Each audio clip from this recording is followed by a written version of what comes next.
because we see that corporate everybody are trying to adjust to like how when they go back to bringing back them events and certain things and no you have the creatives out there now just kind of dip on a little limbo now. I wonder, all right, now what we do, what is your advice and how are you like observing the landscape now?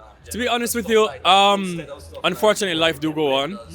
Unfortunately, it happens. But for me though, I can tell you for me, it just don't really feel right in this present moment to even post anything else but anything pertaining to the devastation or do I get rid of it? So it feels weird for me to be doing everything. I literally put a pause on every single thing that I did have planned or content scheduled to post, because for me, in my mind, it's just not a great time, right? Especially no, it's still early.